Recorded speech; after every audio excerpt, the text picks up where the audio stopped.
Ora, boa noite, irmãos. A esperança da ressurreição é um tema tão importante que deve nos tornar inabaláveis no caminho de Deus. Após explicar que, sem ela, isto é, sem a esperança da ressurreição, o Evangelho é em vão, Paulo então mostra que houve muitas testemunhas, incluindo ele mesmo. Cristo foi o primeiro a ressuscitar dos mortos e nós o seguiremos em sua segunda vinda. Esta esperança, além da nossa morte, é tão grande que nos deve motivar a morrer diariamente. Isso é o que lemos no versículo 31 do capítulo 15. Okay? Eu morro, protesto que cada dia morro. E depois, continuando, lemos assim: Cristo foi o primeiro a ressuscitar dos mortos e nós o seguiremos em sua segunda vinda. Esta esperança, além da nossa morte, é tão grande que deve nos motivar a morrer diariamente, como disse há pouco. É muito importante entendermos isto, por isso é que eu repeti isto, para entendermos isso completamente. Esta esperança é muito grande. Isto é, deve nos motivar a continuar vencendo as nossas fraquezas carnais, sejam mentais ou seja o que for, diariamente. Eu, pessoalmente, até arriscaria dizer o seguinte: precisamos manter esta grande esperança em mente, provavelmente muito mais do que fazemos. Porquê? Para nos dar motivação adicional para vencer, com a ajuda do Espírito Santo de Deus, isto é, para morrer diariamente. Agora, Paulo continua em resposta à pergunta: com que corpo seremos ressuscitados? Então Paulo explica que, assim como uma semente precisa morrer antes que uma nova planta venha a surgir ou crescer, da mesma forma, nosso corpo humano precisa morrer, isto é, corromper-se ou decair, para que um novo corpo incorruptível seja levantado em sua, isto é,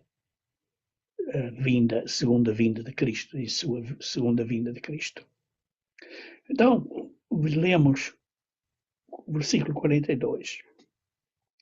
Lê-se assim também a ressurreição dentre os mortos, semeia-se o corpo em corrupção e ressuscitará em incorrupção.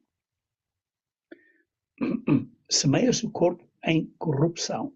Eu vou abordar estas palavras gregas acerca da corrupção, incorrupção e imortalidade, porque é bom entendermos profundamente estes significados. Esta palavra, a incorrupção, é a palavra grega 53-56, fará, quer dizer que é sujeito à decadência, à destruição, ao perecimento. E a realidade, este corpo nosso está sujeito a decadência, destruição, perecimento. E depois diz, como estou a ler aqui no versículo 42, ressuscitará em incorrupção, que é a palavra grega 861, afársia, a qual vamos falar, como eu disse, um bocadinho mais acerca disso daqui a um pouco. Quer dizer, incorruptível, ou, noutras palavras, em perpetuidade.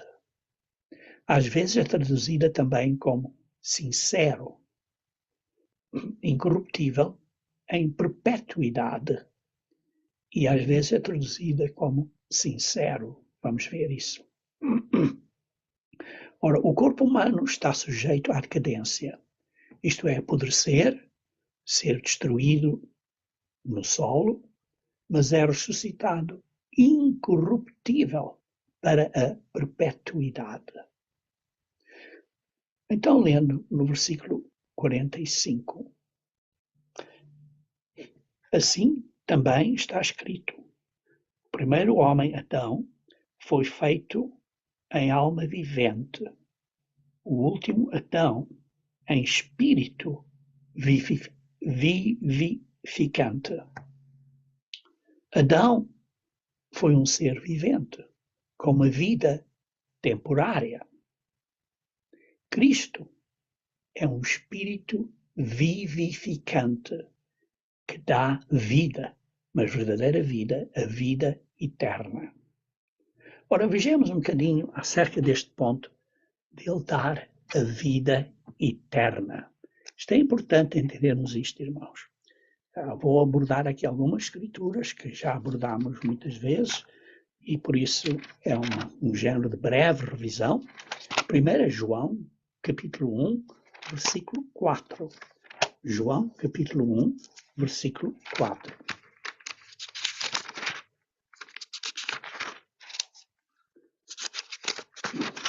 E diz assim: nele estava a vida, e a vida era a luz dos homens. E ele tem a vida para nós. Ele é que nos vai dar a vida eterna. Mas vemos que nele está a vida. Depois vejamos João 5, versículo 26. João 5, versículo 26. Diz: porque como o Pai tem a vida em si mesmo, assim deu também ao Filho ter a vida em si mesmo. Estão a entender o que está a dizer aqui? O Pai tem imortalidade e deu ao Filho ter a vida em si mesmo, isto é, imortalidade. João 14, versículo 6. João 14, versículo 6. Disse Jesus: eu sou o caminho e a verdade e a vida. Sim, nós devemos seguir Cristo, Ele é o caminho, Ele é absolutamente verdade e Ele é a vida. Ninguém vem ao Pai senão por mim. Ele é a vida. E quando a Bíblia fala de vida neste tipo de significado, está a falar da vida eterna, da verdadeira vida, não é desta vida humana. Vejam também em 1 João, capítulo 5. 1 João, capítulo 5.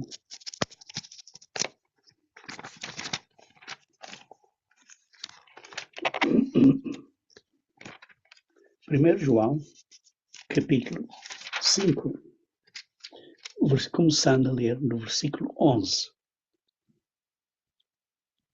E o testemunho é este, que Deus nos deu a vida eterna. E esta vida está em seu Filho. Sim, Deus nos está a dar a vida eterna. Ainda não a temos.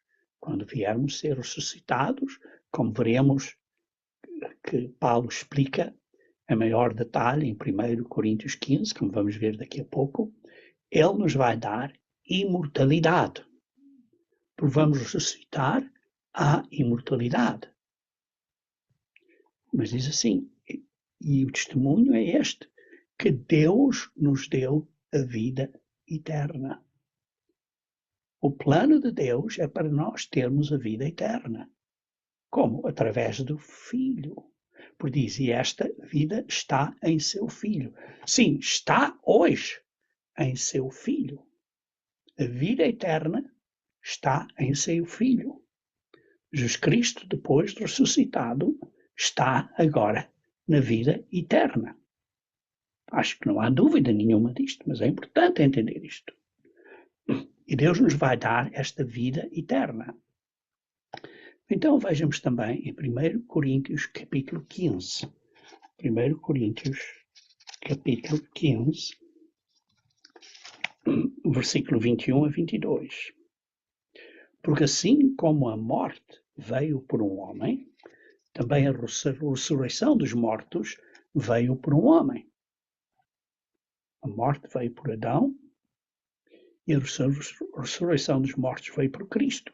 Porque assim como todos morrem em Adão, assim também todos serão vivificados em Cristo. Todos voltarão a viver em Cristo. Por isso é que a Bíblia diz: há ressurreição para a vida eterna e há ressurreição para o juízo. Mas todos serão vivificados. Por isso, Cristo é um Espírito vivificante que nos dá a vida, isto é, a nossa morte foi paga, mas quando estamos a falar aqui neste contexto de termos a vida eterna, que é a primeira ressurreição, que é direto para a vida eterna, é uma vida eterna de qualidade. É importante entender, uma vida eterna de qualidade. Não é só ter uma vida eterna, mas tem uma boa qualidade de vida. Boa qualidade de vida. Então, continuando a ler no versículo 46. Mas não é o primeiro o espiritual, senão o natural. Isto é, Adão não é o espiritual, é o natural. Depois o espiritual, foi Cristo. O primeiro homem, Adão, da terra, é terreno. O segundo homem, Jesus Cristo, o Senhor, é do céu. Vamos agora focar um bocadinho nesta palavra, o Senhor. Irmãos, vou demonstrar que aqui está uma implicação direta de que a palavra Senhor aqui está a falar da palavra hebraica YHWH, Yahweh, Jeová. Vamos então ver um bocadinho mais disso acerca em Isaías 45, versículo 5. Isaías 45, versículo 5. Isaías 45, versículo 5, lemos: Eu sou o Senhor. Vemos que o Senhor é letra maiúscula. Quer dizer que é YHWH, Yahweh, ou Jeová. Eu sou o Senhor. E não há outro. Fora de mim, não há Deus. Eu te cingirei, ainda que tu não me conheças.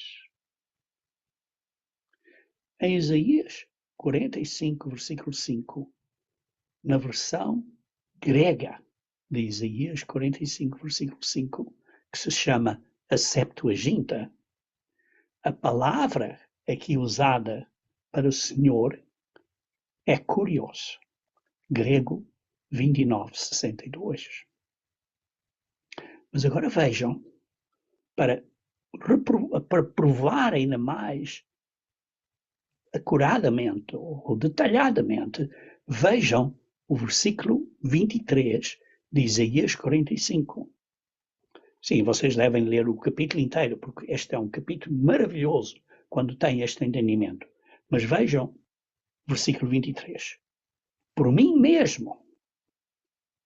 Ora, quem é a mim mesmo que está a falar? Porque lemos o versículo 5. Eu sou o Senhor, em letras maiúsculas. E diz, por mim mesmo tenho jurado. Já saiu da minha boca a palavra de justiça e não tornará atrás. Que diante de mim, sabemos quem é este mim. É o versículo 5. Eu sou o Senhor.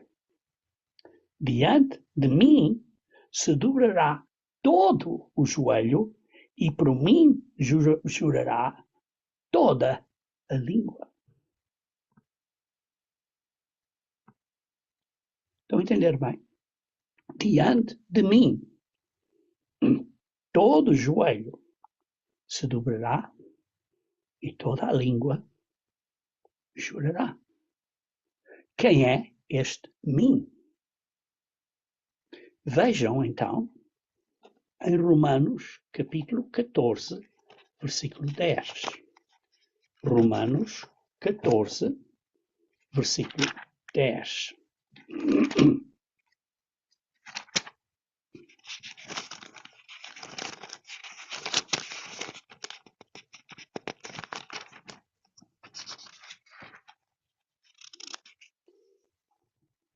Mas tu, porque julgas teu irmão, ou tu também, porque desprezas o teu irmão. Pois todos havemos de comparecer ante o tribunal de Cristo. Sim, vai ser Cristo que nos vai julgar, irmãos. Temos que entender isso perfeitamente. É Cristo que nos vai julgar. Continuando então a ler, no versículo 11. Porque está escrito, como eu vivo, diz o Senhor. O Senhor é que disse. Lemos isso em Isaías 45, versículo 23. E veja assim, que todo joelho se dobrará a mim e toda a língua confessará a Deus. De quem está a falar? Irmão, está a falar de Cristo. Está a falar de Cristo. Vejam em Filipenses, capítulo 2, versículo 10. Filipenses, capítulo 2, versículo 10. Para que, ao nome de Jesus, se dobre todo o joelho dos que estão nos céus e na terra e debaixo da terra.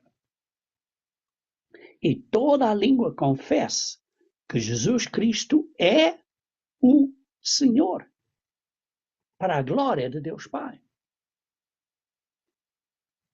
Jesus Cristo é o Senhor. Jesus é o Senhor. E vemos aqui, comparando com Isaías 45, está a falar de YHWH, Yahweh. Jesus Cristo é o Senhor. Então, voltando em Coríntios, capítulo 15, versículo 47, ao fim desse, lemos: o segundo homem, que é Cristo, o Senhor, é do céu. Isto significando bem claramente que esta palavra Senhor, embora em grego seja a palavra kurios, está a referir-se à palavra hebraica YHWH,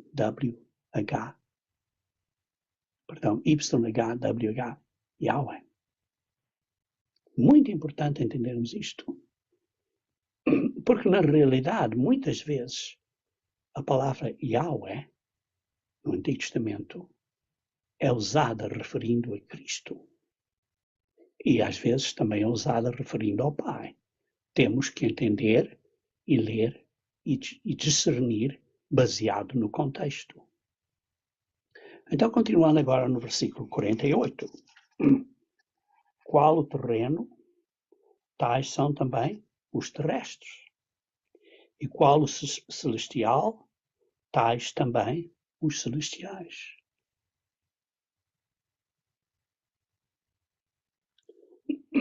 Algumas versões bíblicas aí usa a palavra homem, mas a palavra homem está em itálico.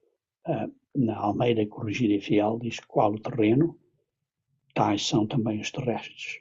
A palavra homem está em itálico, mas está correto. Em Gênesis capítulo 1, versículo 26, lemos que o homem foi feito à imagem de Deus. Gênesis capítulo 1, versículo 26 e 27.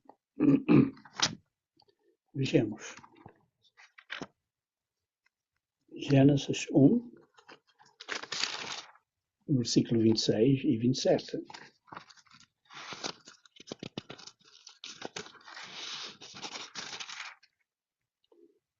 E disse Deus, isto é Elohim, que é uma palavra plural, Elohim.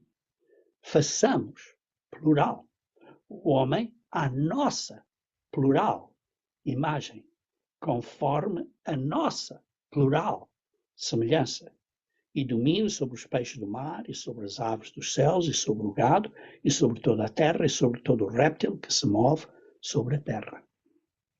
E criou Deus o homem, Deus, Elohim, plural. Criou Deus o homem à sua imagem. À imagem de Deus, Elohim, o criou. Homem e mulher os criou. A composição física, natural, do homem, a nossa composição, somos do género humano. Mas já somos da imagem de Deus. Parecemos como Deus é agora, mas não em composição. A composição nossa é do género humano, é física, é mortal. Mas somos semelhantes da imagem, da semelhança a Deus. Parecemos como Deus é agora, mas não somos da mesma composição, da mesma qualidade de tipo de material, digamos assim, porque somos físicos e não somos espirituais. E também não somos ou não temos o caráter de Deus. Sim, teremos no futuro a sua imagem em composição e em caráter. Mas hoje estamos desenvolvendo, através das nossas dificuldades e problemas na nossa vida, testes que passamos e desafios, estamos desenvolvendo o caráter de Deus agora. Estamos desenvolvendo a imagem de Deus em caráter. Na ressurreição, a primeira ressurreição, ressurreição à vida eterna, teremos o caráter e a composição de Deus. Em Romanos 8, versículo 17, Romanos 8, versículo 17,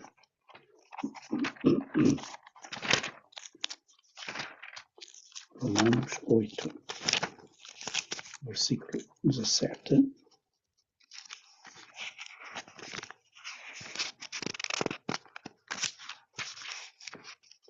lemos: e se nós somos filhos, somos logo herdeiros também, verdadeiramente herdeiros de Deus. Vamos herdar a mesma composição na sua família, composição de que ele é hoje. A nossa composição hoje, fisicamente, é segundo Adão, mas a composição espiritual que vamos ter vai ser do género, do tipo, da família de Deus. Verdadeiramente herdeiros de Deus. E co-herdeiros com Cristo, sim. E vamos herdar o que Cristo vai herdar também. Vejam também em 1 João, capítulo 3.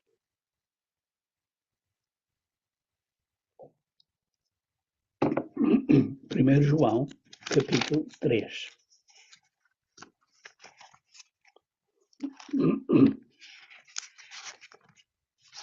Primeiro João, capítulo 3, versículo 2. Amados, agora somos filhos de Deus. hoje em dia, nós que temos o Espírito Santo de Deus, somos filhos de Deus. Fomos gerados por Deus.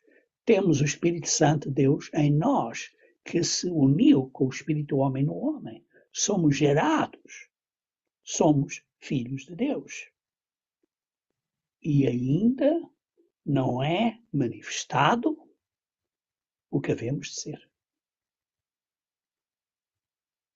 Mas sabemos que quando Ele se manifestar, isto é, quando Jesus Cristo vier, seremos semelhantes a Ele em composição. Porque assim como é, o veremos. Na composição que Ele é, nós veremos essa composição, porque hoje em dia não podemos ver Jesus Cristo ou ver Deus na glória em que eles estão, porque senão isso nos queimaria. Mas veremos Cristo como Ele é à ressurreição. Versículo 50 de 1 Coríntios 15.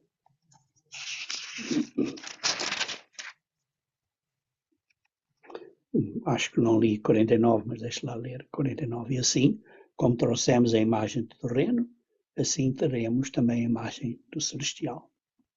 Versículo 50. E agora digo isto, irmãos, que a carne e o sangue não podem herdar o reino de Deus. Lembrem-se, em Romanos 8, 17, acabamos de ler que seremos herdeiros de Deus. A carne e sangue não podem herdar o reino de Deus. Não podemos ser dessa composição, dessa família, desse género de seres e desse governo. Nem a corrupção herdar a incorrupção. Individualmente, irmãos, devemos viver, uma vez que tenhamos sido batizados e tenhamos sido convertidos, debaixo ou sob as regras do governo de Deus.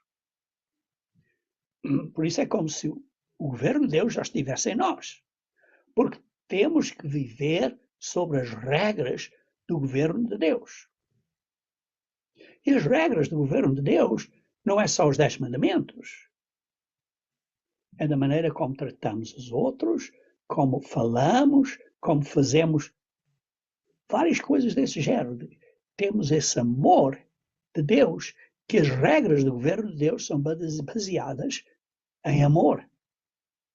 Por isso, hoje em dia, temos de estar a viver sobre essas regras do governo de Deus. No mundo vindouro, isto é, no milénio, os seres humanos que estão a viver na Terra, que ainda vão ser carne e sangue, serão governados pelo governo de Deus. Sim, por exemplo, você vive no Brasil, você é governado pelo governo do Brasil. Você vive em Angola, você é governado pelo governo de Angola. No mundo da manhã, durante o milénio, você será governado pelo governo de Deus. Mas hoje nós, individualmente, temos que estar sob ou debaixo das regras do governo de Deus. Temos que estar a praticar essas mesmas regras na nossa vida. E por isso estamos a entender que hoje em dia nós não estamos ainda dentro do governo de Deus. Também o governo nacional ou mundial não é o governo de Deus, mas os seres humanos no milénio, ainda não estão dentro do reino de Deus, porque ainda são carne e sangue. Embora vivam ou estejam a viver literalmente sob o governo mundial de Deus. Entender isto claramente. Versículo 51. Eis aqui vos digo um mistério. Na verdade, nem todos dormiremos, mas todos seremos transformados. Aqui está outra verdade oculta, um mistério, que todos nós vamos ser transformados. Aqueles nós que vamos estar na primeira ressurreição, vamos ser transformados para seres espirituais, mas quando diz todos nós, é aqueles que estão na fé, que já morreram, ou aqueles que estão na fé e que ainda estão vivos à vinda de Cristo. Todos nós, aqueles que estão mortos à vinda de Cristo e aqueles que ainda estão vivos à vinda de Cristo, seremos transformados. Isso é um ponto muito importante para entender. Versículo 52. Isso acontecerá no momento, no abrir e fechar de olhos. Vai ser assim, rapidamente. E quando? Ante a última trombeta. Ao som da última trombeta. Porque a trombeta é soada, porque a trombeta soará, isto é a sétima trombeta profética, e os mortos ressuscitarão incorruptíveis e nós seremos transformados. Por isso lemos essa sétima trombeta, é o que está descrito em Apocalipse, capítulo 11. Apocalipse, capítulo 11, é quando a sétima trombeta toca. Vejamos versículo 15. Apocalipse 11, versículo 15. E o sétimo anjo tocou a sua trombeta, e houve no céu grandes vozes que diziam: os reinos do mundo vieram a ser de nosso Senhor e de seu Cristo, e ele reinará por todo sempre. Ora, nós entendemos os reinos do mundo, quer dizer, os governos deste mundo vão ser do seu Cristo. Mas se você analisar isto cuidadosamente, no grego, esta frase, os reinos do mundo, está no singular, não no plural. E por isso o reino do mundo é o Deus deste século, que é Satanás. Então, nesse momento, ele vai deixar de ser o Deus deste mundo. E então, Cristo é que vai reinar para todo sempre. E vê-se que, quando isso acontece, ele não vai aceitar isso facilmente, porque lê-se aqui no versículo 18, iraram-se as nações, e veio a tua ira e o tempo dos mortos para serem julgados. Alguns mortos vão ser julgados para estarem na primeira ressurreição, e os outros mortos vão ser julgados para continuar a dormir até 1000 anos depois. A segunda ressurreição, que não vai ser uma ressurreição à vida eterna. Vai ser uma ressurreição ao juízo. Sim, ao fim desse período, pode ser decidido que terão a vida eterna, ou pode ser decidido que não terão. E por isso lemos aqui que a esta última trombeta ocorre a ressurreição. E você sabe que este sétimo anjo, que representa esta sétima trombeta, é parte do sétimo selo, dos 7 selos do livro do Apocalipse. E por isso sabemos, irmãos, que hoje em dia ainda não chegamos ao 5º selo. E vai haver o 6º, que é os sinais celestes. E o 5º selo é a grande tribulação. Depois, no último ano da grande tribulação, vai ser, depois dos sinais celestes, o dia do Senhor, que são essas 7 trombetas. E a última trombeta, que é simbolizado pelo dia das trombetas, depois da última trombeta, vai haver ainda as 7 últimas pragas, por um breve período, porque essas pragas vão ser tão grandes em que não vai haver água, não vai haver praticamente nada, as pessoas não vão sobreviver por muitos dias sem isso. Vai ser um período muito curto. Mas o ponto que quero sublinhar aqui é que em 1 Coríntios, capítulo 15, versículo 52, diz que quando as pessoas vão ser transformadas, vai ser a última trombeta. Isso é quando ocorre a ressurreição. Então vamos agora ver o versículo 53. Porque convém que isto, que é corruptível,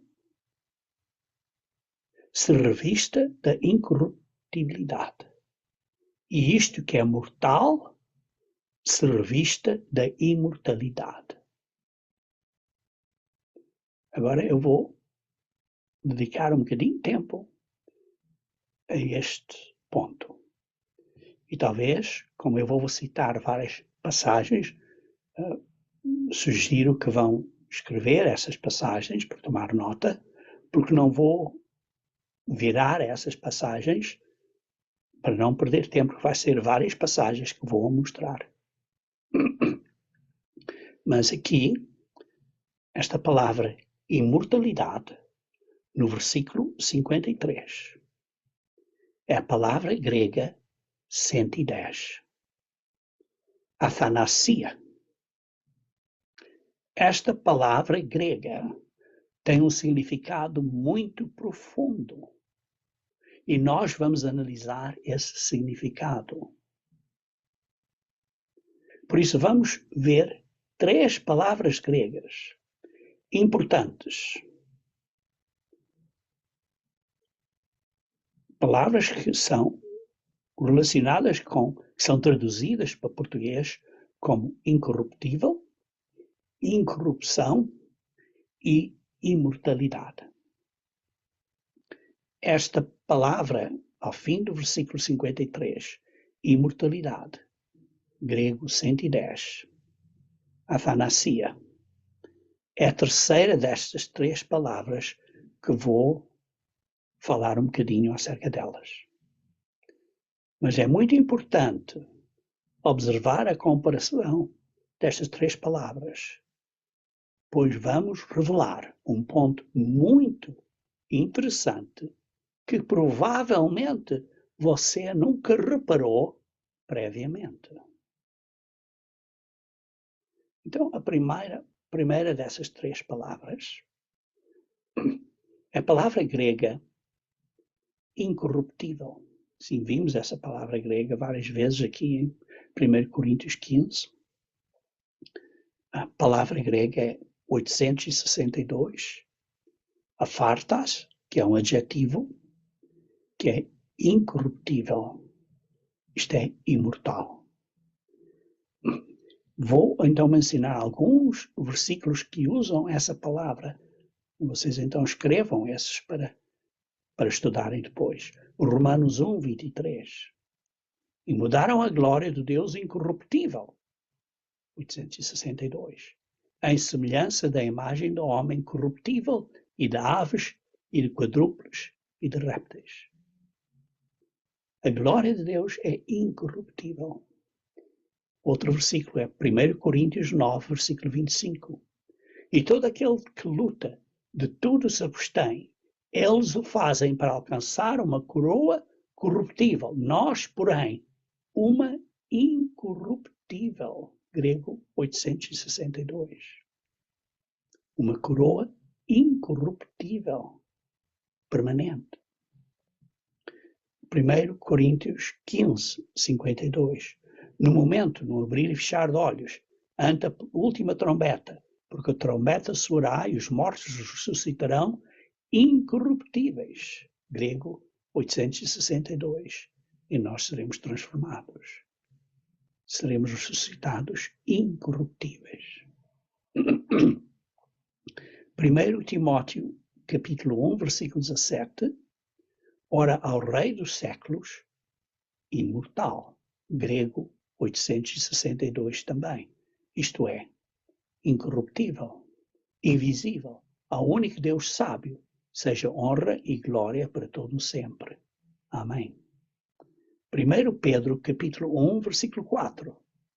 Para uma herança incorruptível, grego 862, incontaminável, que não se pode murchar, guardada nos céus para vós. 1 Pedro 1, versículo 23. Sendo de novo gerados, não de semente corruptível, mas da, entre parênteses, semente incorruptível, pela palavra de Deus viva e que permanece para sempre, mas da incorruptível, grego 862 de novo. 1 Pedro 3, versículo 4. Mas o homem encoberto no coração, no incorruptível, grego 862, traje de um espírito manso e quieto, que é precioso diante de Deus. Por isso, Deus quer que nós tenhamos um espírito manso, quieto, o qual é precioso diante de Deus. Agora, outra palavra, a segunda palavra grega, que é muito semelhante a 862, é 861, que é afarsia. Mas neste caso não é um adjetivo, é um substantivo. E essa palavra é incorrupção, que às vezes é traduzida como perpetuidade ou traduzida como sincero. Incorrupção, isto é, perpetuidade. Vejamos em Romanos 2, versículo 7. A vida eterna que, com perseverança em fazer bem, procuram glória, honra e incorrupção, grego 861. Isto é, procuram também perpetuidade. 1 Coríntios 15, 52. Assim também a ressurreição dentre os mortos. Semeia-se o corpo em corrupção e ressuscita-se em incorrupção. Grego 861, perpetuidade. 1 Coríntios 15, 50. E agora digo isto, irmãos, que carne e sangue não podem herdar o reino de Deus, nem a corrupção herdar a incorrupção. Grego 861, perpetuidade. Efésios 6, versículo 24. A graça seja com todos os que amam o nosso Senhor Jesus Cristo em sinceridade. Grego 861. Aqui é um caso em que a palavra foi traduzida para sinceridade em vez de incorrupção. O significado aqui é que é um amor que é incorruptível, que é perpétuo, que é sincero. Um amor que é incorruptível, perpétuo. Em 2 Timóteo, capítulo 1, versículo 10, e que é manifesta agora pela aparição de nosso Senhor Jesus Cristo, o qual aboliu a morte e trouxe à vida, e trouxe à luz a vida e a incorrupção. Grego 861, perpetuidade pelo Evangelho. E o último que tenho aqui é Tito 2, versículo 7. Em tudo te dá, por exemplo, de boas obras. Na doutrina mostra incorrupção. Interessantemente, irmãos, esta palavra incorrupção, esta palavra grega, é uma palavra diferente. É a palavra grega 90. Afortia, que quer dizer pureza de doutrina ou integridade. Almeida Revista Atualizada, a versão do Rei James atualizada, a nova versão transformadora, a nova versão internacional, usam integridade. E por isso, em tudo te dá, por exemplo, de boas obras, na doutrina mostra pureza ou integridade, gravidade e sinceridade. A palavra para sinceridade aqui é grego 861, incorrupção, perpetuidade. Por isso vemos aqui alguns pontos interessantes acerca de incorrupção, como o substantivo, ou incorruptível, como um adjetivo. Mas a terceira palavra que eu quero sublinhar e que é importante é a palavra grega 110, que é um substantivo que significa athanasia, que é usada ao fim do versículo 53. E que isto que é mortal se revista de imortalidade. Ora, esta palavra imortalidade significa vida eterna, mas o dicionário expositivo Divine diz que esta imortalidade sugere a qualidade de vida desfrutada. A qualidade de vida desfrutada.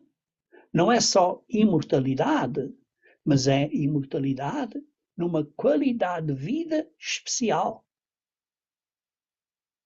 Ora, traduzindo aqui, tradução livre desta secção do dicionário expositivo Divine, diz assim, refere-se à qualidade de vida que é eterna e imperecível. Sugere um estado de ser onde a morte não tem o domínio, está claro, e esse conceito está frequentemente associado à imortalidade prometida aos crentes na fé cristã. Tudo bem. No entanto, essa qualidade de vida não é apenas uma existência interminável, mas carrega a ideia de uma vida preenchida com a presença divina e ausência de decadência ou corrupção. A noção enfatiza uma vida que está além do alcance da morte, eterna em sua natureza e perfeita em seu cumprimento. Isto é, numa qualidade de vida extremamente boa. Então, continuando agora a ler, porque eu abordei estas palavras gregas para verem a diferença entre incorruptibilidade, perpetuidade e a palavra de imortalidade, grego 110. Então vejam isso agora no versículo, continuando assim, no versículo 54.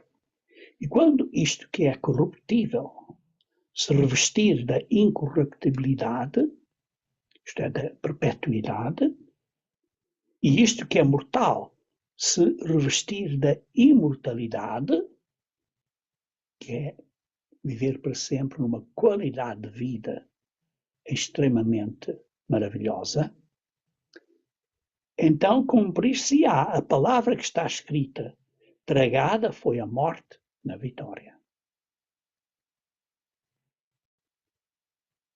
Vejam também em 1 Timóteo capítulo 6, versículo 16. 1 Timóteo capítulo 6, versículo 16.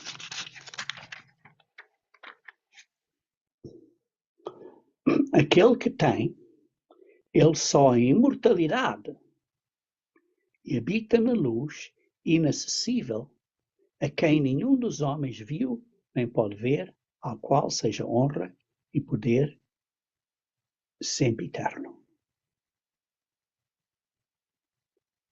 Aquele que tem, ele só, a imortalidade, e habita na luz inacessível. O comentário de Jameson Fawcett Brown diz: Aquele que tem, ele só, a imortalidade, em sua própria essência, não meramente à vontade de outro, mas como todos os seres, não meramente à vontade de outro, como todos os seres imortais.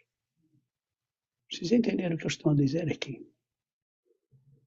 Está a implicar aqui que há seres que são imortais hoje em dia, mas que não têm imortalidade em sua própria essência. Pois aqui diz, assim como ele tem imortalidade, assim ele nos dará a nós que cremos. Quer dizer que, quando nos vamos tornar imortais, é uma decisão permanente. Assim como ele tem vida em si mesmo, assim ele deu ao Filho para ter vida em si mesmo, como lemos há pouco em João 5, versículo 26. Estão a entender o que está a dizer aqui? Isto implica que Deus pode destruir outras vidas que vivem há muitos anos, que parecem ser imortais, se Ele quiser. É o caso? Não sei. Não estou a dizer que isto é doutrina nova. Estou a dizer que é um ponto interessante de perguntarmos. Nós seremos ressuscitados para a imortalidade como Cristo. Atualmente, apenas Cristo tem a imortalidade. Sim, depois da sua ressurreição, ele tem a imortalidade.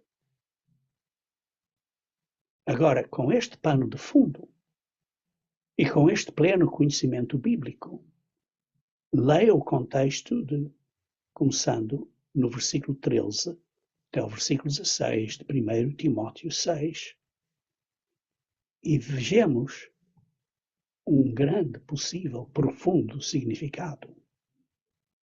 Vamos então ler. Versículo 13. Mando-te diante de Deus. 1 Timóteo, capítulo 6, versículo 13.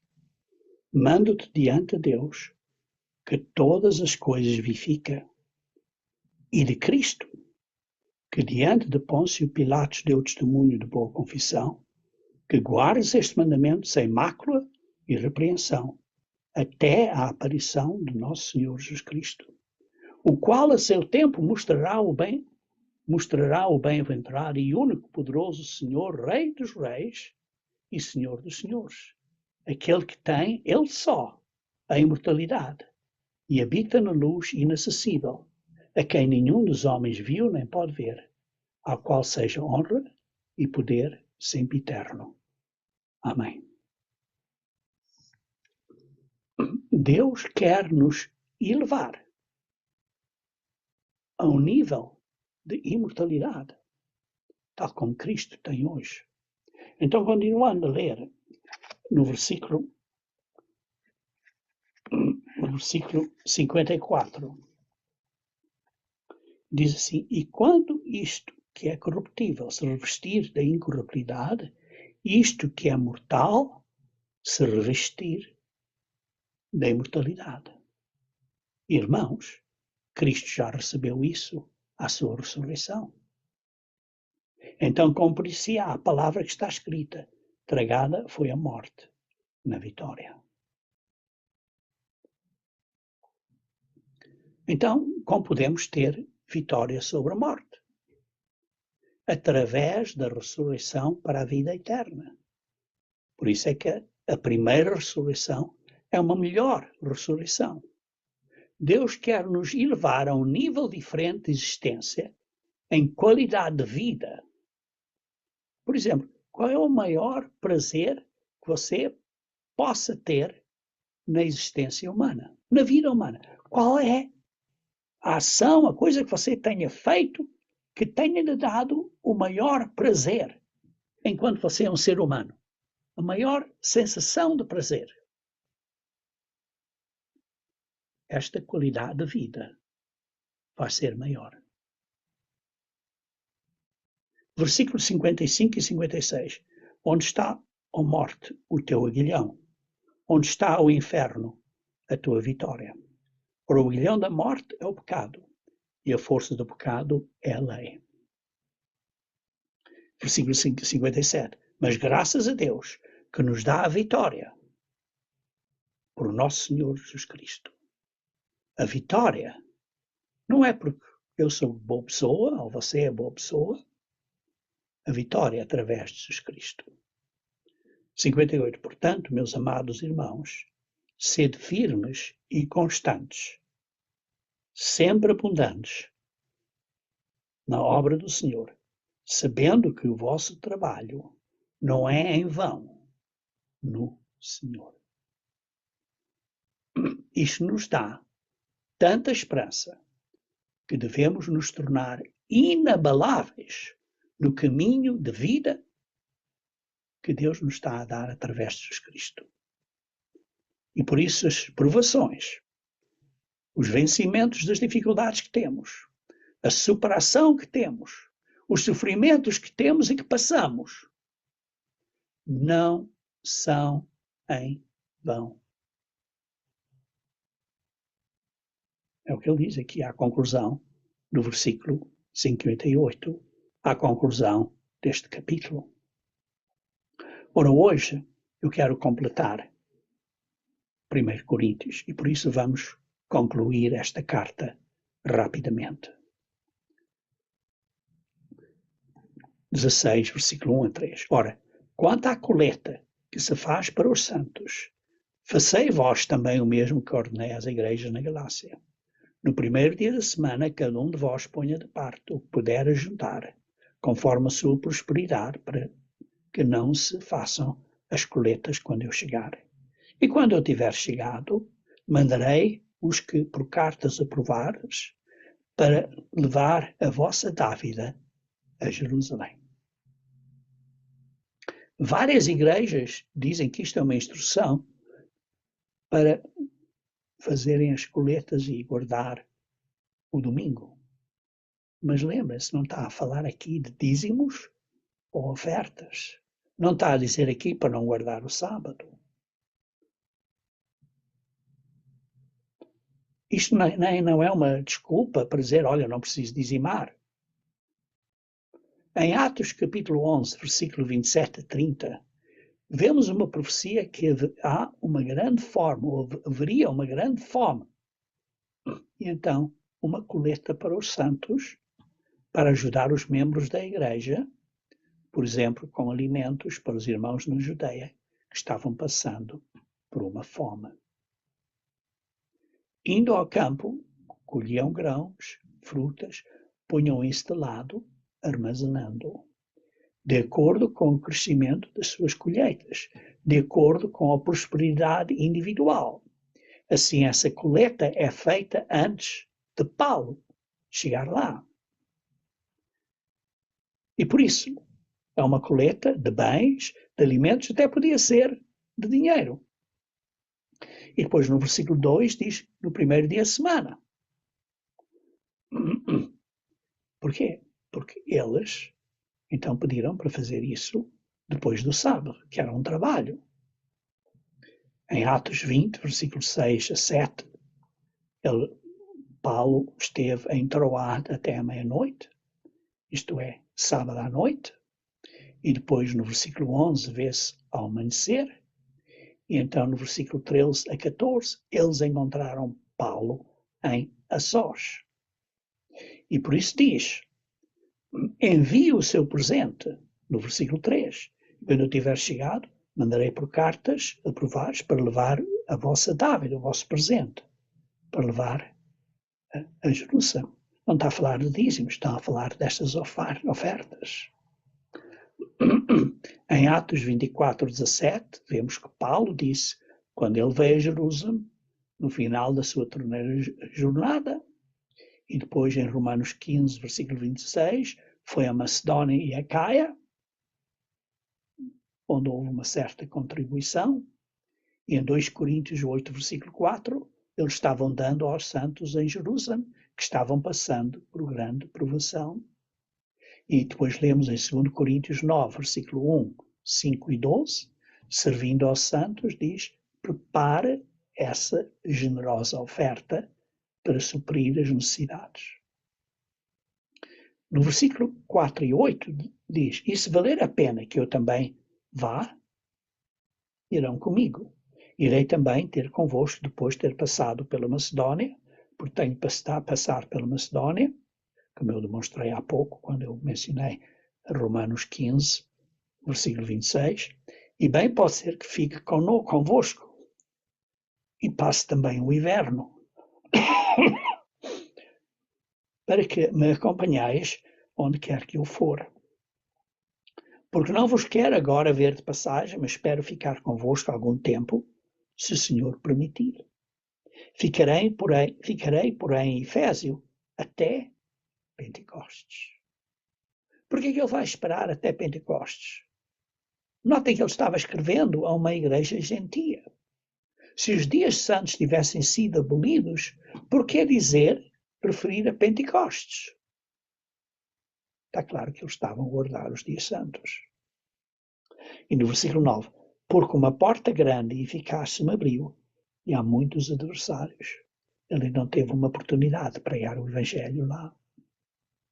E depois diz, versículo 10, e se Timóteo for, vede que esteja sem temor convosco, porque ele trabalha na obra do Senhor, como eu também. Timóteo era mais jovem, era mais terno e sensível, e está basicamente a dizer a eles para o aceitarem, não o tratar mal, não o menosprezarem. Versículo 11. Portanto, ninguém o despreze, mas acompanhai-o em paz, para que venha ter comigo, pois o espero com os irmãos. E versículo 12. E acerca do irmão Apolo, roguei-lhe muito que fosse com os irmãos ter convosco, mas na verdade ele não teve vontade de ir agora. Desta vez não era conveniente para Apolo, ele queria visitar outras áreas e por isso não era a vontade dele fazer isso nessa altura. Mas irá, porém, quando se lhe oferecer boa ocasião, quando tiver uma boa oportunidade que seja conveniente. E depois, em conclusão, começando no versículo 13, estão aqui algumas advertências que são para nós. Basicamente, precisamos permanecer firmes e ser corajosos. Vejamos no versículo 13, vigiai, estáis firme na fé, portai-vos varonilmente e fortalecei-vos. Precisamos estar firme na fé. Precisamos nos comportar com coragem na fé. Em Apocalipse 21, versículo 8, diz, os tímidos, os covardes, não vão estar no reino de Deus. Por quê? Porque têm temor de homens, em vez de ter temor de Deus. E se tiverem temor de Deus, vão ter fé de andar para a frente e obedecer. Mas os tímidos, têm medo dos homens, não vão fazer isso. Por isso é que diz que os tímidos, os covardes, não vão estar no reino de Deus.